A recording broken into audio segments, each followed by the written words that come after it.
Diz o seguinte a palavra de Deus, Evangelho de João, capítulo 20, versículo 21. E Jesus lhes disse outra vez, que a paz esteja com vocês. Assim como o Pai me enviou, eu também envio vocês. E havendo dito isso, soprou sobre eles e disse-lhes, recebam o Espírito Santo. Bom, falar de missão é falar do que é a essência da igreja. Porque missão é um assunto que permeia, que está presente na história do povo de Deus. O povo de Deus é um povo que está em missão. É um tema fundamental para a igreja de Jesus. Não existe igreja sem missão.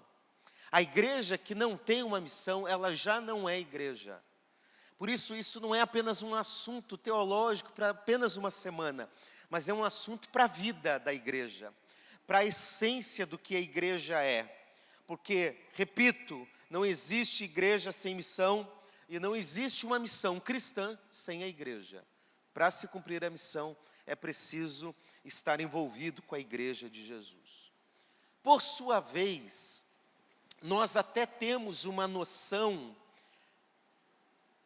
um pouco, às vezes, até familiar, denominacional ou testemunhal de relatos que nós ouvimos, nós até temos uma noção do que é missão, mas o que eu percebo, irmãos, é que nós precisamos ampliar a nossa compreensão de missão. Porque só quando a gente entende de fato o que é a missão, é que nós conseguimos realizar ela com fidelidade a Deus e a palavra de Deus. Quando eu não entendo de fato o que é missão, eu posso até com boa intenção tentar fazer a missão. E eu creio que todo cristão tenta fazer isso. Mas nem sempre consegue cumprir com fidelidade que a palavra de Deus exige e com a eficácia que é necessária para nós cumprirmos essa missão. Então, nós somos igreja, nós somos um ajuntamento, povo de Deus, uma congregação reunida. E nós precisamos avançar a nossa compreensão para entender que, na verdade, missão não é para o missionário que está lá na África. Missão não é apenas para alguém que saiu daqui e foi para uma tribo indígena. Pelo contrário, numa perspectiva bíblica, nós precisamos entender que missão envolve o dever de cada cristão. Veja como a gente já começa a quebrar um paradigma. Parece que a igreja, ela aqui, nós, por exemplo, podemos enviar alguém para a missão, e a nossa parte é isso, podemos orar, né? Ainda tem aquele lema que diz assim, você pode fazer missões indo, orando ou ofertando. E eu quero dizer para você, numa perspectiva bíblica mais correta, todos nós estamos em missão e somos missionários. Todos nós, eu espero provar isso até o final. Se eu não provar, vocês me expulsam daqui e tudo bem, né? Mas eu espero mostrar isso até o final. Então não é, olha, a minha igreja é missionária, a minha igreja envia missões. Não, tem que ser aquele que fez um curso de missões. Não é apenas para pastores, para denominações, para líderes. Todo crente está em missão, ou pelo menos deveria estar. Ou pelo menos deveria estar. E por isso nós precisamos compreender o que é missão a partir da palavra de Deus. Não é apenas a experiência. A verdadeira compreensão do que é missão se dá a partir das Escrituras Sagradas. Aliás, é da palavra de Deus que procede a missão. A Bíblia toda é um livro da missão de Deus. É da Bíblia que nós temos passagens, narrativas que vão nos contando a história de um povo que esteve envolvido em uma missão atribuída por Deus.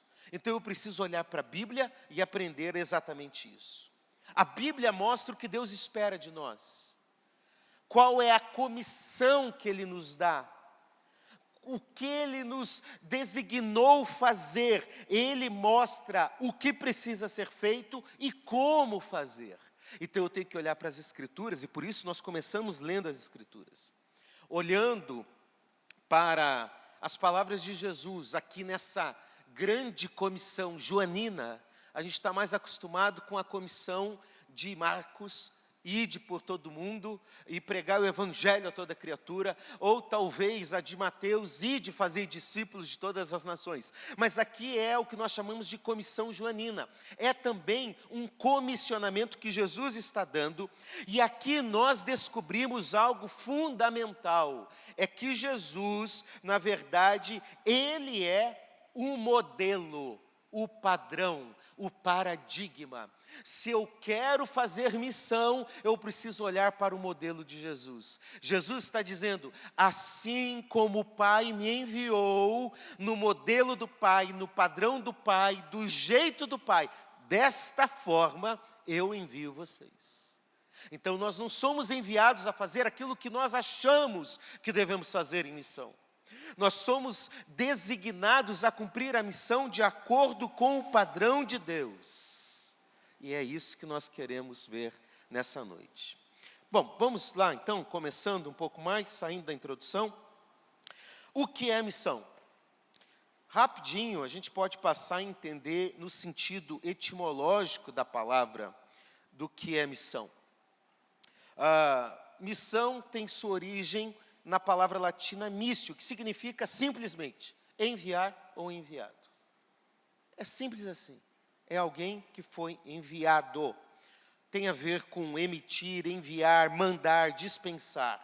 Quando nós olhamos para as Escrituras, nós vemos esse termo no Antigo Testamento aparecendo, halak, em 844 vezes, no sentido de Deus enviar alguém. O enviado ali, ele é comissionado a agir, a fazer algo, a cumprir uma missão especial e agir em nome de Deus. É, por exemplo, o texto que nós temos em Êxodo, capítulo 3, verso 10, quando Deus manda a Moisés, eu estou te mandando, eu estou te enviando, Moisés, vai lá. Aqui, esse termo tem a ver com o envio de Moisés. Esse termo também se aplica muitas vezes para falar em nome de Deus. Isaías 6:8, Jeremias 1:7, quando Deus pega os profetas e ordena que eles falem em seu nome.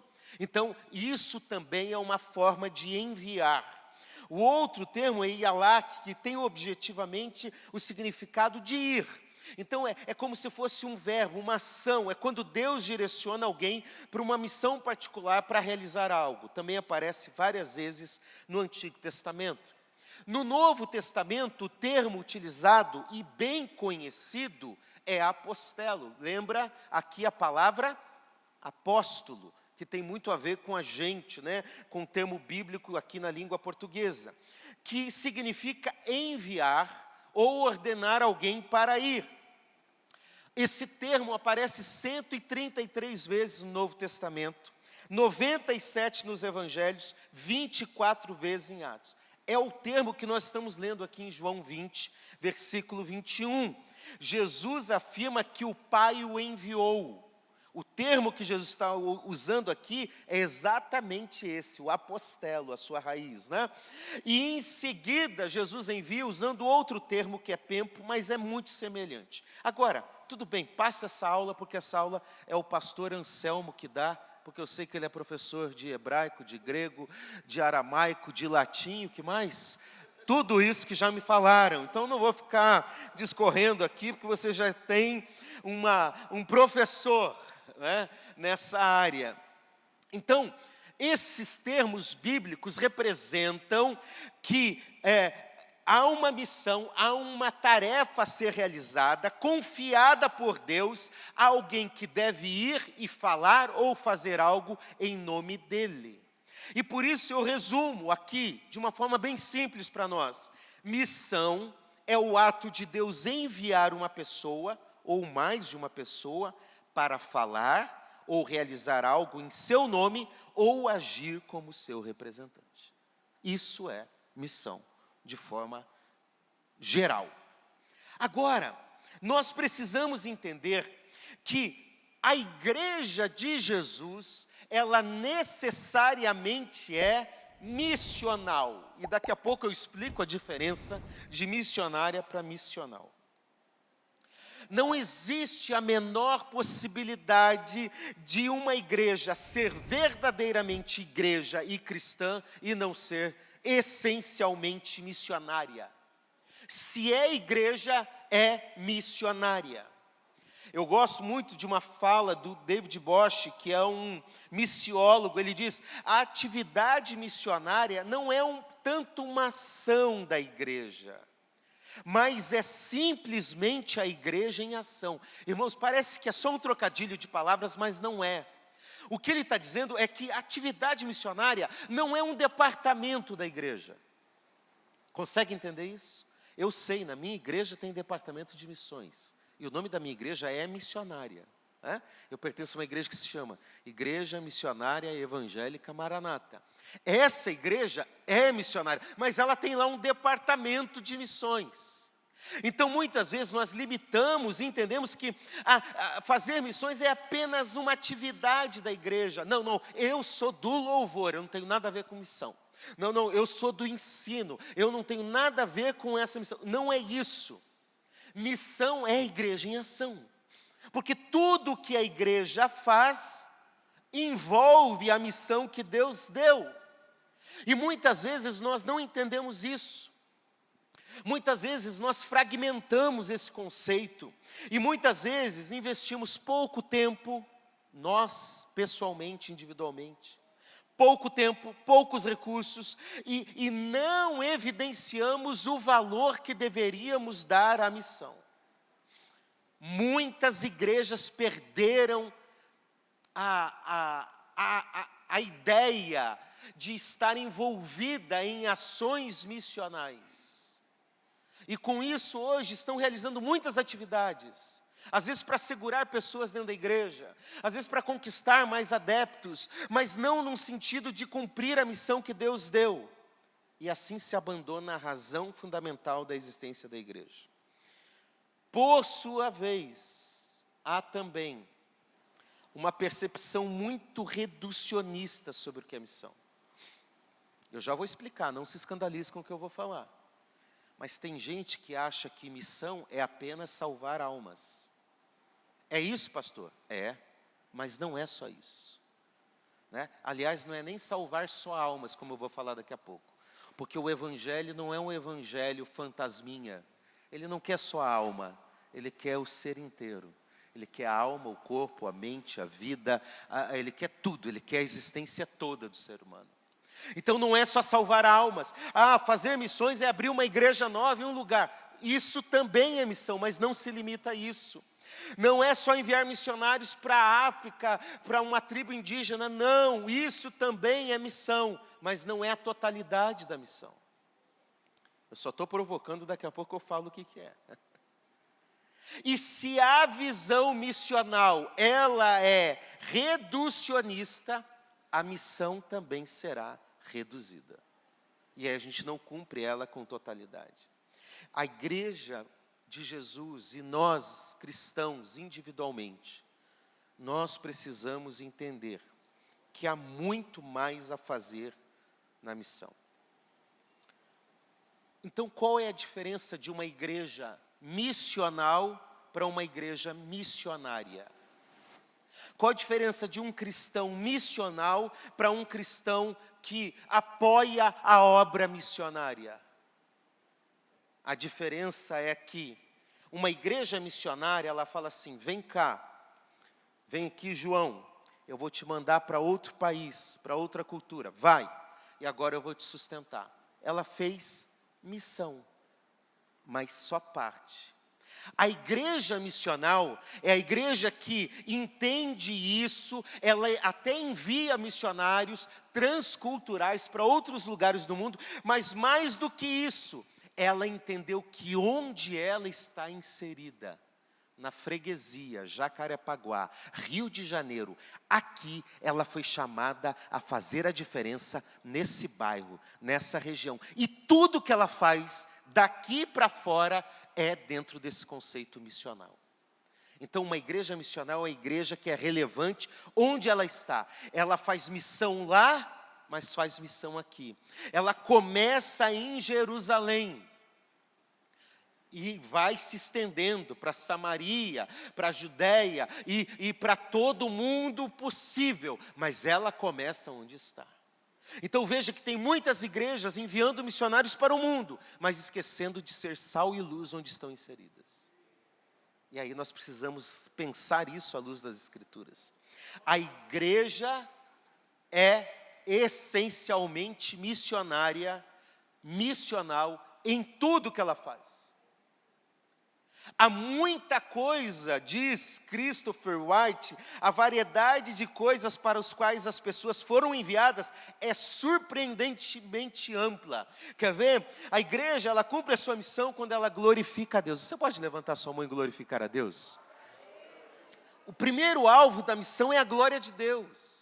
É glorificar a Deus por aquilo que Ele é, pelo ser de Deus, pelo plano maravilhoso e gracioso de Deus. A igreja cumpre a sua missão quando ela glorifica a Deus. A igreja cumpre a sua missão quando ela ensina.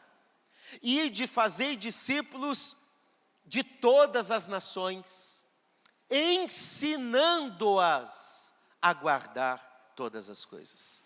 Igreja que não ensina, não cumpre a missão. Por isso, parabéns por uma semana teológica. Eu sei que também que há estudos bíblicos aqui semanais, porque ensinar é isso, evangelizar é parte da missão, trabalhar no reino para a obra de Deus é parte da missão, servir as pessoas, viver em comunhão, celebrar coletivamente como igreja, tudo isso faz parte da missão. Coisas que Deus enviou o seu povo para fazer. São coisas distintas, mas são coisas que estão entrelaçadas naquilo que Deus comissiona a sua igreja a fazer.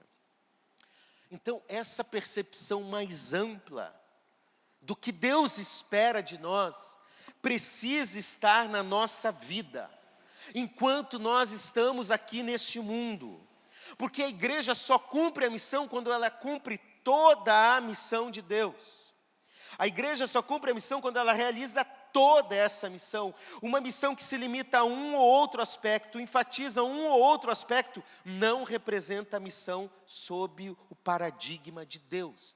Não dá para você falar, não, eu só, como igreja, como cristão, eu só quero fazer isso. Não dá para ser assim. A visão do que a missão é muito maior. Ela não pode se limitar. E por que isso? Eu quero que você repita comigo a seguinte frase: a missão não é uma obra humana. Você pode dizer? Assim, vocês estão muito animados, eu fiquei muito feliz com esse ânimo de vocês, mas eu acho que pode ser melhor. Vamos lá. A missão... A gente costuma falar assim, não, eu tenho uma missão. Eu sei que nós temos uma missão, mas na verdade ela não começa em nós. Essa missão, ela tem origem no próprio Deus. É o próprio Deus que tem uma missão. É Deus quem tem um propósito a realizar. Olha o texto que nós lemos, é Ele que envia. Quem enviou a Jesus? Foi quem? Foi o Pai. Quem então é aquele que envia? É o Pai, Deus Pai. Cristo é o enviado, e agora o próprio Cristo envia a sua igreja. Então veja essa sequência, a missão começa com Ele, a missão é dEle. É Ele que cria a humanidade, é Ele que ama o mundo, é Ele que envia Jesus a morrer no nosso lugar, é Ele que tem um propósito de salvar a humanidade perdida, e é Ele que está desenvolvendo o seu plano, porque um dia nós vamos morar na eternidade com Ele para todos sempre. Deus tem uma missão. Deus tem um propósito, Deus tem uma ação a realizar. E nesse sentido nós entramos nessa compreensão de que a missão não é da igreja. A igreja é chamada a participar da missão de Deus. O crente, ele não tem uma missão própria, ele é chamado a participar da missão de Deus. É essa perspectiva que nós temos aqui em João, capítulo 20, versículo 21 e 22. A missão é do Pai, do Filho e do Espírito Santo. Pai envia, Cristo envia, o Espírito hoje nos capacita. Então quem está agindo é Deus. Por isso que você pode não ter condições, pode ter recursos limitados, pode não saber tudo o que precisaria saber, mas quem está te chamando para isso e quem vai te capacitar para executar é o próprio Deus, porque Ele é o maior interessado nessa missão. Cabe a nós apenas obedecer. O John Stott tem uma frase que ele diz: o Deus vivo da Bíblia é um Deus que envia. Eu não sou ninguém para chegar e querer complementar algo do John Stott, mas eu vou arriscar. Que eu queria complementar dizendo: o Deus vivo da Bíblia é um Deus que envia uma igreja viva, uma igreja obediente, uma igreja que está engajada naquilo que Deus quer fazer. Paulo diz em 1 Coríntios 3,9, que de Deus nós somos cooperadores. Então quem está operando, quem está agindo é Deus. E nós cooperamos com Deus naquilo que Ele está fazendo na terra. E isso é um privilégio. Deus contar comigo, Deus contar com você, isso é um privilégio. Então, queridos, se a iniciativa é totalmente dele, veja o que Christopher Wright diz: não é tanto a questão de Deus ter uma missão para a sua igreja no mundo, mas sim o de ter uma igreja para a sua missão. Deus criou a igreja para cumprir o seu propósito. Deus nos escolheu para cumprir algo especial e que só a igreja de Jesus pode fazer. Isso é um privilégio. A missão é de Deus. As missões, os projetos missionários são nossos. A missão de Deus é primária. Os projetos missionários são secundários, porque eles derivam daquilo que é a missão principal. Quando eu entendo isso, a minha missão não será mais reducionista. A minha missão não vai ser mais só expansionista. Vamos abrir uma igreja aqui, outra igreja lá, outra igreja lá, outra igreja lá. Expandir a denominação. Eu não estou dizendo que isso é ruim. Isso é bênção também. Mas não é só isso. A missão é de Deus e somente dele. Você pode repetir isso comigo? A missão é de Deus e somente dele. E ele, em sua ação trinitária, Pai, Filho e Espírito, baseado em seu plano amoroso, quer alcançar o mundo e nos chama para fazer parte dessa história. Você pode dizer para a pessoa que está ao teu lado: você é um privilegiado. Não sei se você sabia disso, mas você é um privilegiado. Muito bem. Agora, eu quero destacar algo fundamental. Já entendemos o que é missão. É alguém ser enviado para cumprir uma tarefa em nome de Deus, ou fazer algo que Ele mesmo mandou. Ponto. Segundo, missão envolve tudo que nós fazemos. Terceiro, a missão é de Deus. Eu sou chamado a participar dessa missão.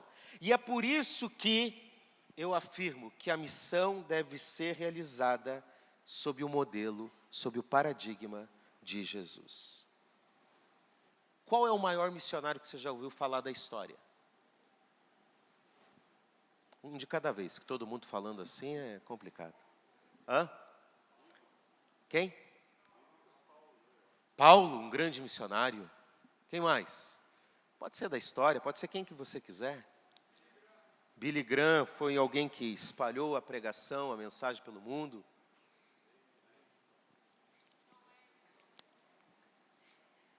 Você pode falar todos os nomes que vieram à sua mente ou que você pesquisar no Google aí, porque eu estou perguntando. O maior missionário de todos os tempos se chama Jesus Cristo. Quer cumprir o modelo de acordo com a palavra? Nós precisamos olhar para o maior e melhor missionário de todos os tempos. Ele abriu mão da sua glória, ele abriu mão de todas as coisas, de suas prerrogativas divinas, veio a este mundo para cumprir aquilo que o Pai o designou. Por isso Jesus é o ápice, Jesus é o clímax, Jesus é o paradigma da missão, e cabe a nós seguirmos o seu exemplo. Nós não podemos viver um conceito que está muito presente na sociedade e que está influenciando a igreja. Fazer o que dá certo. A gente chama isso de pragmatismo. Pragmatismo é faz porque deu certo. Não, pode estar errado, pode estar certo ou estar errado, mas faz porque dá certo. O pragmatismo dentro da pós-modernidade é fazer o que dá certo e não necessariamente o que é certo.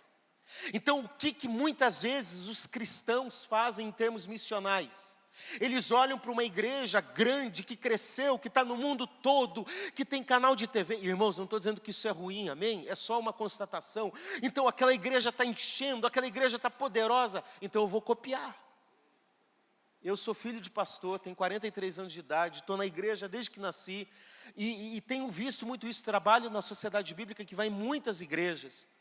Então o sujeito às vezes está lá sofrendo, mas ele olha o modelo da TV, ele olha o modelo do missionário de sucesso, e ele diz, eu vou copiar, eu vou fazer igual, eu vou falar igual, eu vou ter um templo igual, eu vou ter uma estratégia igual. E nós precisamos entender que não é isso. Nós não precisamos fazer o que dá certo, porque nós temos um manual que diz que é para nós fazermos o que é certo, e é a palavra de Deus. E nós ficamos com esse manual. Então entenda algo muito importante. Na prática da missão, a igreja tem um fundamento. Esse fundamento é a palavra. A igreja tem um modelo, esse modelo é quem? E a igreja tem um guia, esse guia se chama... Então, nós na missão fazemos o que está na palavra, sob o modelo de Jesus, guiado e capacitado pelo Espírito Santo de Deus. E a gente tem que olhar para as Escrituras, então. Olhar o que Jesus fez, as suas palavras, os seus ensinos, as suas motivações, tudo o que Ele fez constitui um paradigma para nós. Em primeiro lugar, o que Jesus fazia?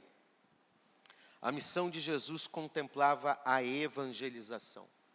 Lucas capítulo 4, versículo 18 e 19, Jesus no capítulo 4, depois de ser tentado, ele inicia o seu ministério na Galileia, e aí ele vai citar um livro, uma palavra profética de Isaías, e vai atribuir aquilo como um cumprimento na sua vida. Ele diz, o Espírito do Senhor está sobre mim, porque Ele me enviou para evangelizar. E depois ele termina no versículo 20 ou 21 dizendo, hoje se cumpre as escrituras que vocês acabaram de ouvir. Então Jesus tinha como missão a evangelização. E o que é evangelização? Nós aprendemos o que é evangelho e evangelização olhando para as escrituras. Porque esse conceito está meio tumultuado nos dias de hoje. Para alguns, evangelizar é convidar alguém falando assim, ó, vem para a minha igreja que você vai ficar rico.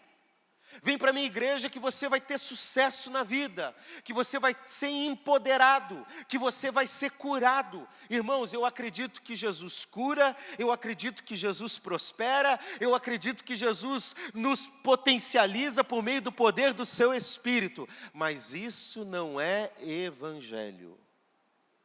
Evangelho envolve a compreensão de que eu sou pecador e preciso de um Salvador. Envolve a compreensão de que Deus, irado com o ser humano pecado, enviou Cristo para morrer no seu lugar, e Ele morreu no nosso lugar, e ali Ele ressuscitou, e voltou ao Pai, e um dia retornará para nos buscar. Evangelho e evangelização tem a ver com a obra de Cristo. A boa notícia não é que eu posso ficar rico, a boa notícia é Jesus. A mensagem que eu tenho que anunciar não é que eu posso mudar de vida, a mensagem que eu tenho que pregar é Cristo Jesus que morreu no meu lugar para me resgatar da condição de pecador. Isso é evangelho. E aí exige arrependimento, exige renúncia, exige carregar a cruz. E nós precisamos de ter compromisso com o evangelho. Paul Washer diz: o evangelho é a resposta de Deus para o mundo.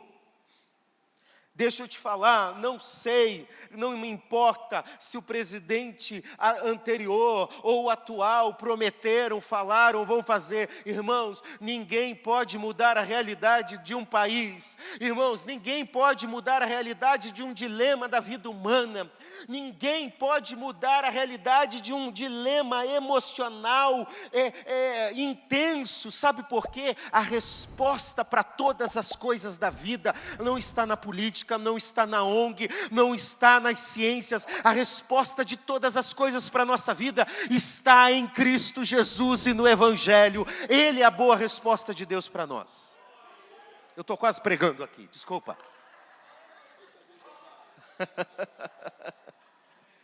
O Evangelho é a resposta. Porque os dilemas humanos que nós enfrentamos são consequência da queda. Nós precisamos entender, Deus criou o ser humano com propósito, se relacionar com Ele, se relacionar com o próximo e se relacionar com a criação. Com Ele, crie uma auxiliadora para estar junto e governe e cultive a criação. Gênesis 3, esse propósito se rompe, quebra a harmonia com Deus. O ser humano se esconde e é expulso do jardim. Gera a primeira DR da história. Adão fala que a Eva é a culpada. Ô Senhor, essa mulher que o Senhor me deu aí, ela que é o problema. E gera um efeito na natureza, no mundo criado. Os dilemas ecológicos, os desastres, são consequência do pecado. E Deus faz alguma coisa, pastor? Ele já fez. Ele decidiu resgatar a humanidade. Ele fez a obra da redenção por meio de Cristo Jesus. Ainda que isso esteja nos evangelhos para nós, mas na verdade isso volta lá em Gênesis 3,15, quando Deus diz para a serpente, você melhor dizendo, Deus fala com a serpente, falando em relação ao que a mulher tinha feito. Olha, serpente, você levou a mulher à queda. Pois bem, da mulher que você levou à queda, vai nascer o descendente. Ele vai ter o calcanhar ferido, mas ele vai pisar na tua cabeça. O evangelho não começa em Mateus, o evangelho começa em Gênesis, quando Jesus é prometido, o descendente de Deus. Todo o Antigo Testamento é uma expectativa dizendo que ele virá. É isso que Moisés diz, virá um profeta como eu. É isso que Samuel diz, um sacerdote melhor que eu. É isso que os salmistas apontam dizendo do Messias que virá. É isso que os profetas apontam dizendo do Redentor que virá. Então Cristo é a expectativa de todo o Antigo Testamento. O Antigo Testamento vai dizendo, ele virá, ele virá, ele virá, ele virá, ele virá. E aí o Evangelho começa dizendo, ele veio para que se cumprisse a Escritura. É isso que é o Evangelho. É a resposta de Deus para nós. Nós não podemos mudar a nossa mensagem. Nós precisamos ter fidelidade na pregação do Evangelho. Cantar o Evangelho, pregar o Evangelho, viver o Evangelho. Ter os nossos valores pautados no Evangelho. Segundo lugar, a missão de Jesus contempla o ser humano holisticamente.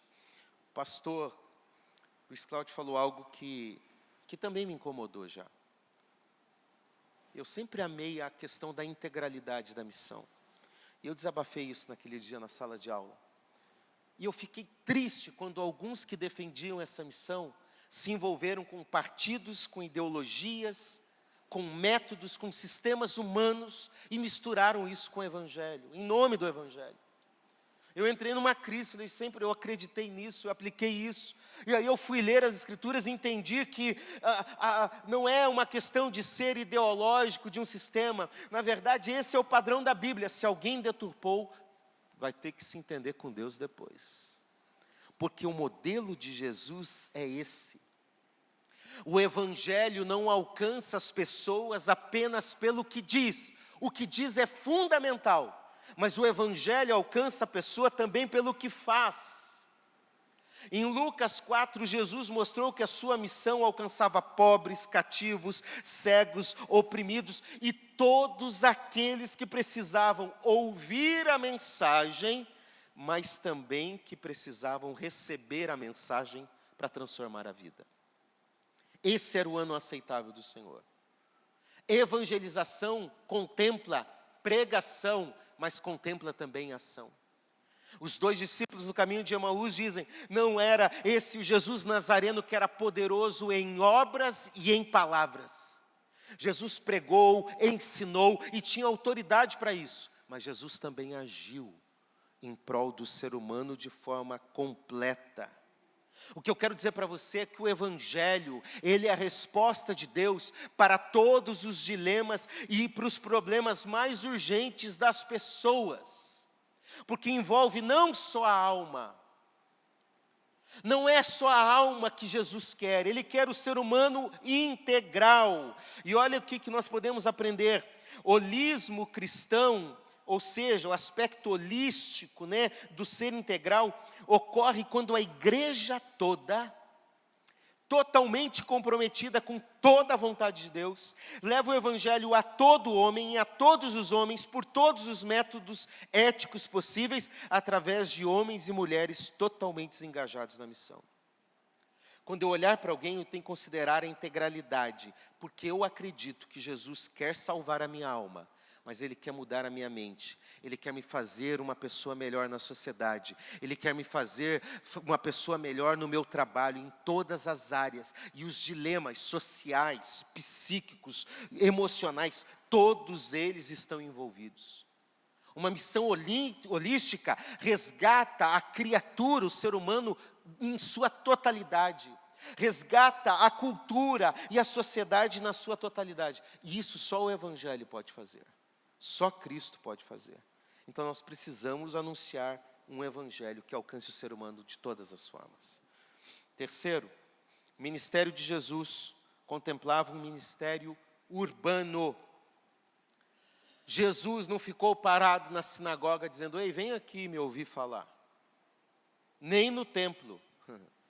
Ele não viveu alienado, ele realizou um ministério dinâmico e itinerante, inserido no cotidiano das pessoas. Onde tinha alguém pescando, ele ia lá. Onde tinha alguém cobrando impostos, ele ia lá. Onde tinha alguém esperando uma cura dentro de um tanque, ele ia lá. Jesus ia ao encontro das necessidades das pessoas.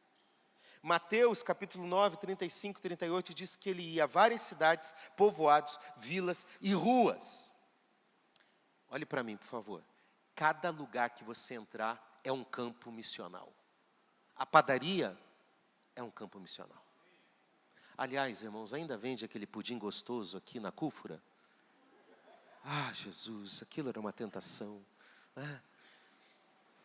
Na padaria, no Uber, onde você entrar, o teu trabalho é um campo missional. É interessante que há uma mudança nesse conceito de campo missional do Antigo para o Novo Testamento. No Antigo Testamento, a missão era o que muitos chamam de centrípeta. Venham a Jerusalém, venham ao templo. No Novo Testamento, a missão se torna centrífuga. Não são os perdidos que têm que vir à igreja, se quiser venha, se não quiser que morra. Não, é a igreja que vai ao encontro dos perdidos e traz eles para esse momento de comunhão e celebração coletiva. Nós precisamos encontrar as pessoas que precisam. O teu vizinho está precisando, o teu colega de trabalho está precisando. Uma igreja que entra em declínio, é uma igreja que se fecha. Eu sou músico, eu gosto muito de música, eu sou filho de pastor, eu já fui líder de vários ministérios, eu amo a área teológica. Sabe qual o risco que nós corremos? Que a gente ficar fazendo um cultinho para nós mesmos. Um modelo para nós mesmos. Está tão bom aqui que não vamos trazer mais ninguém para incomodar. Olha que gostoso, irmãos, isso tudo é muito bom, mas a nossa missão é ir buscar aqueles que estão perdidos, levando o bom perfume de Cristo. O Hernandes Dias Lopes diz, se nós quisermos impactar o mundo, nós devemos ir lá fora onde as pessoas estão. Leia João Batista, leia Jesus, leia os apóstolos. Todos eles pregaram lá fora onde as pessoas estavam. Mas hoje nós queremos que as pessoas venham cá dentro, onde nós estamos. Eles gastaram as solas dos sapatos, nós gastamos os assentos dos bancos. Doeu, né, esse negócio? Doeu, né? Sabe qual que é o problema? É que nós fragmentamos a missão. Aqui na igreja eu levanto a mão e dou glória a Deus, e aqui eu falo paz, irmão, tudo bem, como você está? E lá fora parece que nada tem a ver com a minha vida. Você precisa sair daqui hoje convicto de quem você encontrar pela rua, onde você entrar, ali está um campo missionário para você impactar com o evangelho, com a tua vida. Em quarto lugar, a missão de Jesus contemplava o serviço a Deus e ao próximo. Diga para a pessoa que está do seu lado, enquanto eu tomo essa água aqui, você precisa servir, senão você não serve.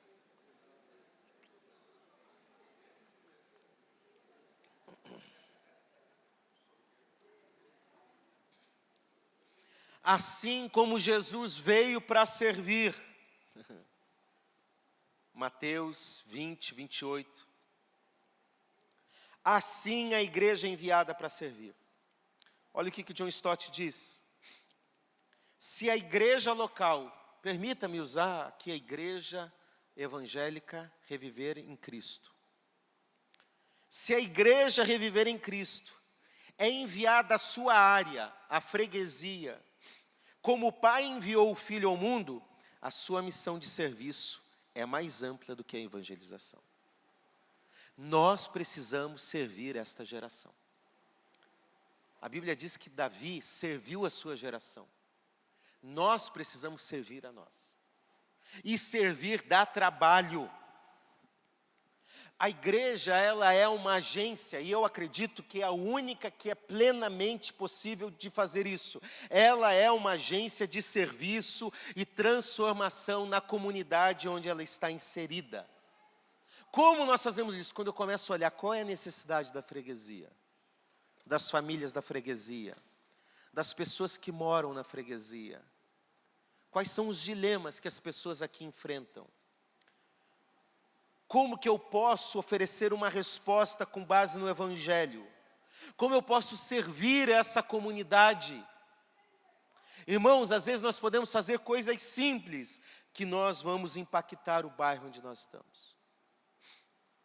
A primeira igreja que eu pastoreei, eu tinha 21 anos, era seminarista. E eu estava fazendo minha monografia de término de curso, a partir de Romanos capítulo 12, verso 3 a 8. Que fala dos dons de serviço. E eu fui desafiado pelo meu orientador a fazer uma pesquisa com membros da igreja e com vizinhos da igreja. Eu não lembro bem as perguntas, mas era mais ou menos assim. O que você acha da igreja? Qual a importância da igreja? O que você pensa e tal, e tudo isso. Os membros, aleluia, pastor, glória a Deus, a igreja é uma bênção, amém, não sei o quê, amém. E aí, os vizinhos falaram, olha, eu nem sabia que tinha igreja aí. Consegue entender isso? Uma vizinha do lado da igreja, dona Sandra, escreveu, eu queria que a igreja fechasse. O que aquela igreja estava fazendo naquele bairro, naquele lugar? Estou falando de uma cidadezinha chamada Piraquara, no Paraná. A uns 30 quilômetros de Curitiba, talvez menos. Eu fui lá, dona Sandra, eu sou o pastor da igreja, nem era pastor ainda, né? Não tinha sido ordenado pastor, mas eu sou o líder da igreja, eu queria saber o que está acontecendo, por que a senhora quer que a igreja feche? Ah, pastor, é que eu acordo 4 horas da manhã todo dia para ir trabalhar. Pegava um ônibus e ia até Curitiba todo dia para ir trabalhar. O único dia que eu tenho para descansar é o sábado. E dá 8 horas da manhã, 7h30 vocês já começam a chegar, mas 8 horas da manhã vocês começam a tocar uma música alta aí nessa igreja.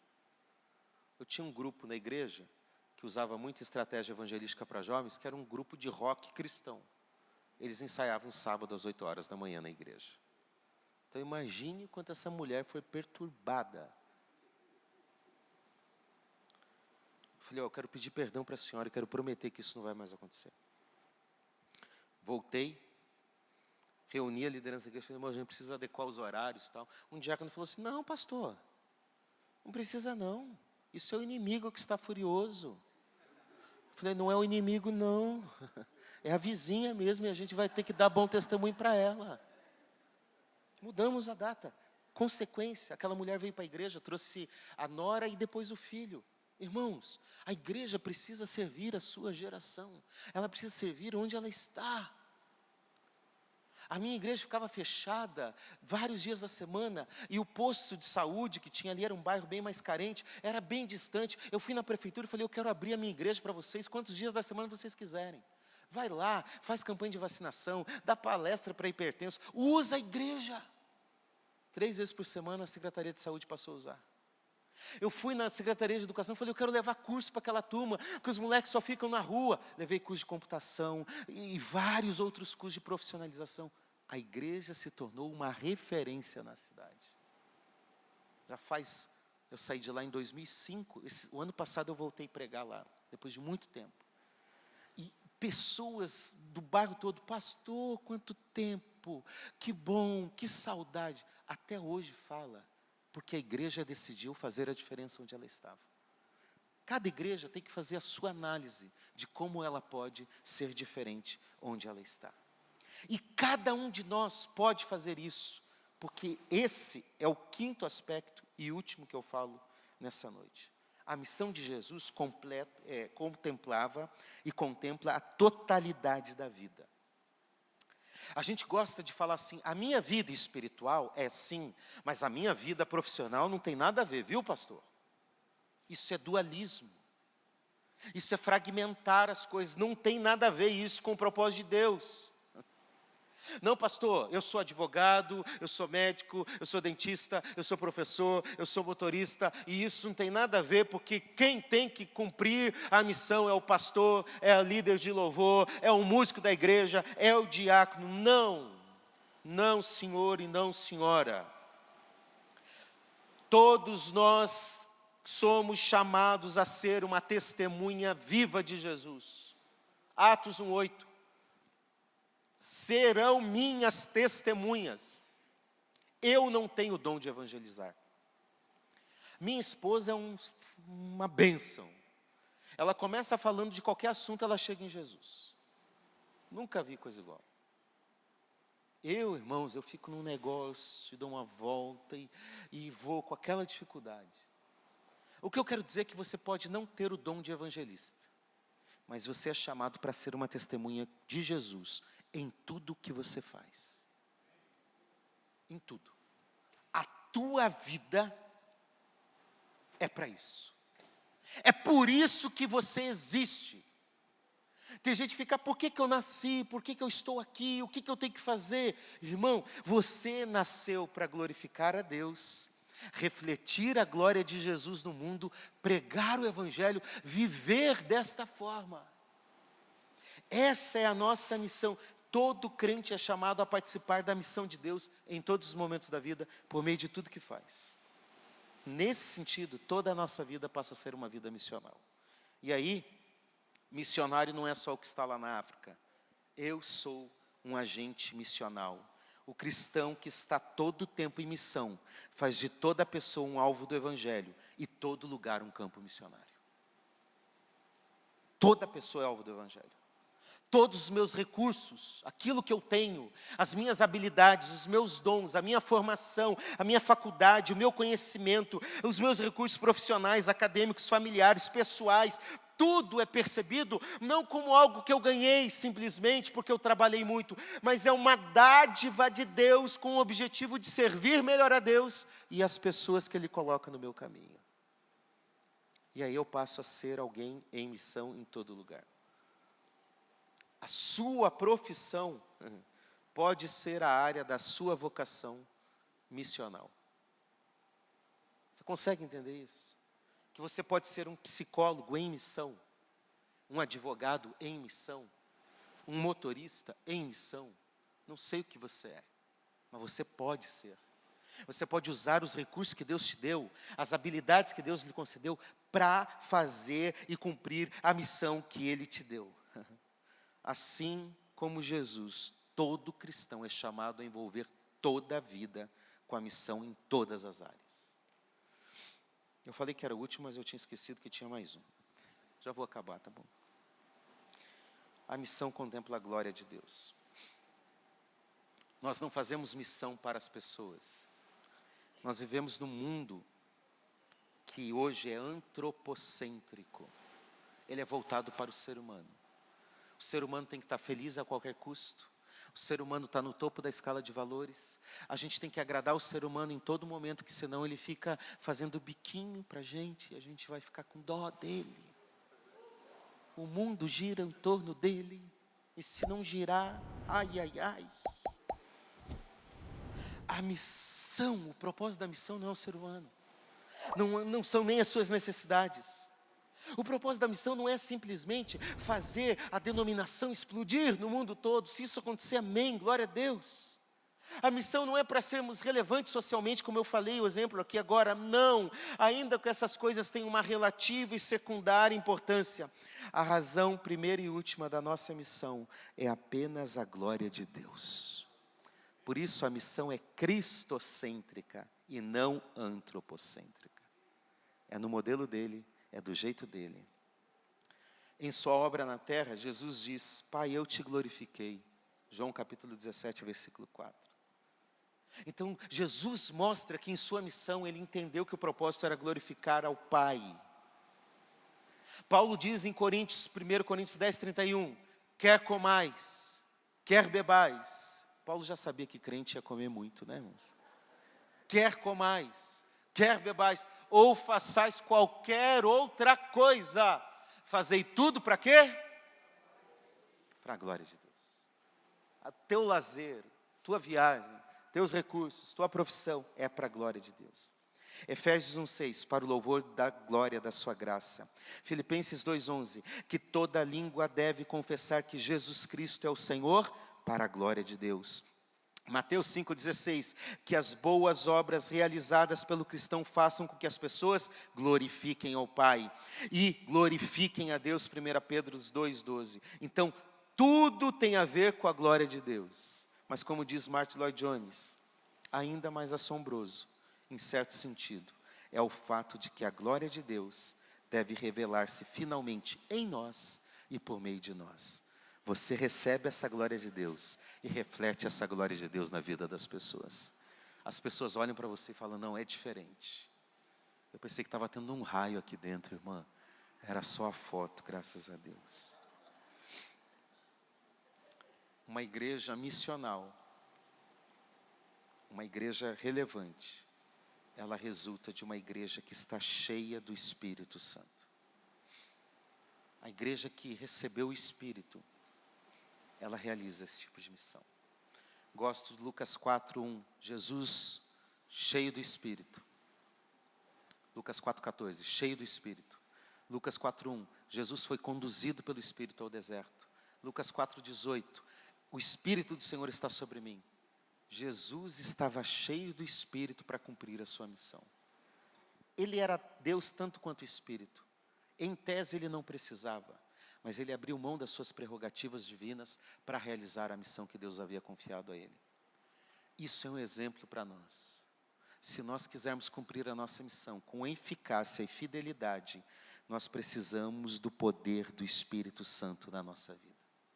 João 20, 22, aqui nos diz exatamente isso. E havendo dito isso, depois de dizer, assim como o Pai me enviou, eu também vos envio, soprou sobre eles e disse-lhes, recebam o Espírito. Esse relato aponta para o que vai se dar plenamente em Atos capítulo 2. Antes de sair para a missão, a igreja de Jesus precisava ser capacitada pelo Espírito Santo de Deus. E é por isso que a igreja é a organização mais eficaz da história. Ela existe há 2000 anos e ela continua crescendo para a glória de Deus. Porque é Deus por meio do seu Espírito que conduz. Que bom ouvir 24 pessoas que se converteram ontem num retiro. É isso, não é obra humana, não é nosso esforço, é o Espírito Santo de Deus agindo, porque Ele convence o homem do pecado, da justiça e do juízo. O modelo de Jesus é esse, é nos enviar sob o poder do Espírito Santo, e assim a gente consegue cumprir a missão. Termino dizendo, a missão que Deus confiou à igreja, a nós, a mim e a você, é uma consequência direta da missão de Cristo, e ela só pode ser realizada sob o poder do Espírito Santo. Você pode ficar em pé para nós fazermos uma oração?